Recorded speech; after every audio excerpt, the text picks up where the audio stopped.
Assalamualaikum warahmatullahi wabarakatuh. Halo semuanya. Pada video kali ini saya akan mempresentasikan dari kelompok kami, yaitu mengenai isu-isu aktual dalam studi Islam. Di sini saya Razia Almas, NIM 2520023. Kemudian ada rekan saya Rosmila Dewi CS dengan NIM 2520078 dan Nailil Izzah dengan NIM 2520112. Langsung saja, yaitu A. Isu-isu pluralisme dalam studi Islam. Pembahasan mengenai pluralisme agama di Indonesia pada dasarnya tidak terlepas dari konteks bagaimana individu dipandang dari perspektif hak-hak sosial sebagai warga negara tanpa melihat identitas yang melatar belakangi individu tersebut. Pluralisme juga bersifat diferentif dari konteks pluralisme teologis yang pada dasarnya identitas teologi yang beragam dalam suatu masyarakat menjadi faktor pembeda antara individu. Pluralisme menekankan pada pendekatan non-teologis, sehingga perbedaan-perbedaan identitas yang ada dalam diri individu seperti agama, suku, ras, dan negara tidak lagi menjadi identitas pemisah ataupun pembeda, serta setiap individu dipandang memiliki kedudukan, hak, dan kewajiban yang sama sebagai warga negara. Gagasan mengenai pluralisme memusatkan perhatian pada bagaimana masyarakat yang terdiri dari kelompok-kelompok identitas yang berbeda dapat hidup bersama, khususnya dalam ikatan konteks suatu negara yang mempersatukan kelompok-kelompok berbeda.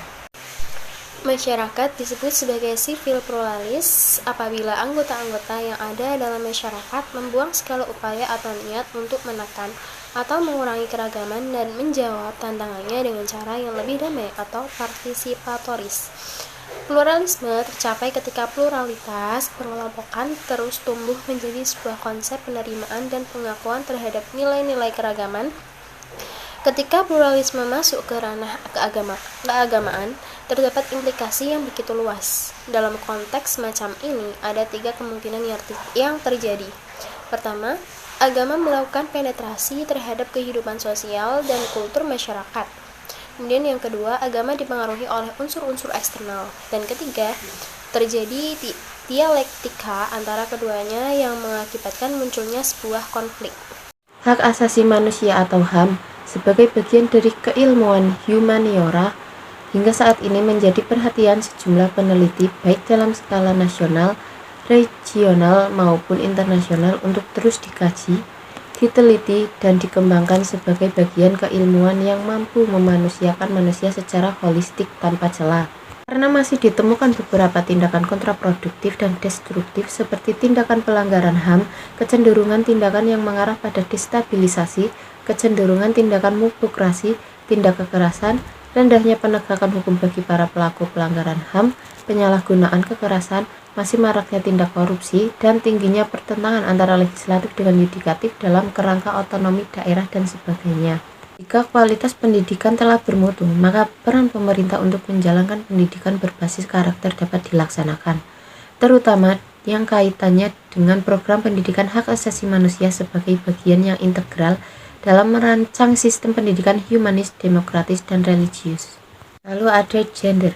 Istilah gender seringkali dimaknai sebagai seks atau jenis kelamin laki-laki dan perempuan yang bersifat biologis. Gender berbeda dengan jenis kelamin. Gender adalah perbedaan perilaku antara laki-laki dan perempuan yang konstruktif secara sosial maupun kultural. Menurut Badriah Fayumi dan kawan-kawan mendefinisikan gender dengan lebih detail, yaitu seperangkat sikap, peran, tanggung jawab, fungsi, hak, dan perilaku yang melekat pada setiap individu.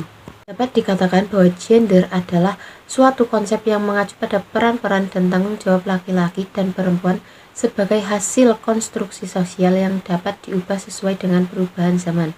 Karena gender dibangun berdasarkan konstruksi sosial, gender bukanlah sesuatu yang tetap dan telah ada secara alamiah, melainkan dibentuk oleh masyarakat. Kemudian untuk materi yang ketiga yaitu tentang isu civil society dalam studi Islam. Pengertian masyarakat sipil atau civil society di dalam Al-Quran dijelaskan pada surat Ali Imran ayat 110 yang artinya, kamu adalah umat yang terbaik yang dilahirkan untuk manusia, menyuruh kepada yang ma'ruf dan mencegah dari yang mungkar. dan beriman kepada Allah. Sekiranya ahli kitab beriman, tentulah itu lebih baik bagi mereka. Di antara mereka ada yang beriman, dan kebanyakan mereka adalah orang-orang yang fasik. Civil society dalam pengertian Gellner memang bercorak barat. Walaupun ia menjadi slogan baru sejak munculnya berbagai gerakan rakyat di Eropa Timur seperti perlawanan Serikat Buruh Solidaritas dan gerakan-gerakan lain di wilayah yang bergolak, tetapi induk pemikirannya tetap saja berasal dari Barat. Dengan demikian bahwa sebenarnya civil society itu walaupun pada dasarnya berasal dari Barat, tetapi kemudian diadopsi di Indonesia dalam rangka kunci bagi suksesnya pembangunan dan demi memperkuat masyarakat, khususnya masyarakat Islam. Masyarakat sipil, masyarakat madani, masyarakat warga adalah bentuk lain dari sebuah civil society.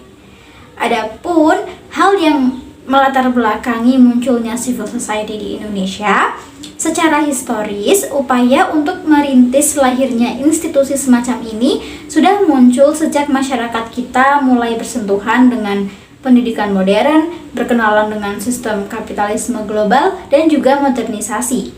Pada saat itulah, kesadaran masyarakat untuk mendirikan organisasi-organisasi modern mulai tumbuh pada permulaan abad ke-20. Maka berdirilah Budi Utomo pada tahun 1908, kemudian Syarikat Dagang Islam pada tahun 1911, kemudian Muhammadiyah pada tahun 1912, dan Nahdlatul Ulama atau NU yang berdiri pada tahun 1926. Selanjutnya, sosiolog Barat yang bernama Ralph Dahrendorf mengatakan bahwa masyarakat sipil bercirikan tegaknya rule of law secara mantap di satu pihak dan berkembang sektor antara institusi-institusi otonom di lain pihak, yakni institusi-institusi yang tidak dikuasai oleh negara atau yang diatur secara sentral oleh otoritas kekuasaan, tetapi merupakan organisasi-organisasi yang bekerja sebagai agen kemauan rakyat. Baik, kemudian materi yang keempat yaitu isu Islam Nusantara. Islam Nusantara adalah paham dan praktek keislaman di bumi Nusantara sebagai hasil dialektika antara teks syariat dengan realitas dan budaya setempat. Sosialisasi identitas Islam Nusantara ternyata mendapatkan respons yang beragam di kalangan umat Islam, terutama di kalangan para pemikir Islam. Dalam hal ini, muncul sikap pro dan kontra terhadap Islam Nusantara. Ada yang berjuang keras dan berargumentasi dengan mendayagunakan penalarannya agar Islam Nusantara ini bisa diterima dengan baik di kalangan umat Islam maupun non-Islam. Sebaliknya, ada yang menghadang perjuangan itu dan berusaha mematahkan argumentasinya. Lalu ada yang memiliki harapan besar dengan kehadiran Islam Nusantara itu, namun ada yang justru menaruh berbagai kecurigaan sebagai rekayasa yang canggih dari Barat. Ada yang kurang menyetujui Islam Nusantara itu, tetapi mereka diam, tidak melakukan serangan-serangan yang berusaha mematahkan argumentasi kelompok yang menyetujui Islam Nusantara. Dan ada juga yang menyetujui penggunaan istilah Islam Nusantara tersebut, namun bersikap diam dan pasif sehingga tidak berusaha mempromosikannya. Islam Nusantara merupakan Islam yang ramah, terbuka, inklusif, dan mampu memberi solusi terhadap masalah-masalah bangsa dan negara. Islam yang dinamis dan bersahabat dengan lingkungan kultur, subkultur, dan agama yang beragam. Islam bukan hanya dapat diterima masyarakat Nusantara, tetapi juga layak mewarnai budaya Nusantara untuk mewujudkan sifat akomodatifnya, yakni rahmatan lil alamin. Pesan rahmatan lil alamin ini menjiwai karakteristik Islam Nusantara, sebuah wajah yang moderat, toleran, cinta damai, dan menghargai keberagaman. Islam yang merangkul bukan memukul, Islam yang membina dan bukan menghina, Islam yang memakai hati bukan memaki-maki, Islam yang mengajak taubat bukannya menghujat, dan Islam yang memberi pemahaman bukan memaksakan. Baik, sekian presentasi dari kelompok kami. Bagi teman-teman yang ingin bertanya mengenai materi yang sudah kami sampaikan, yaitu tentang isu-isu aktual dalam studi Islam, bisa menuliskan pertanyaannya pada sesi tanya jawab yang kami buka pada diskusi kali ini. Kurang lebihnya mohon maaf. Wassalamualaikum warahmatullahi wabarakatuh.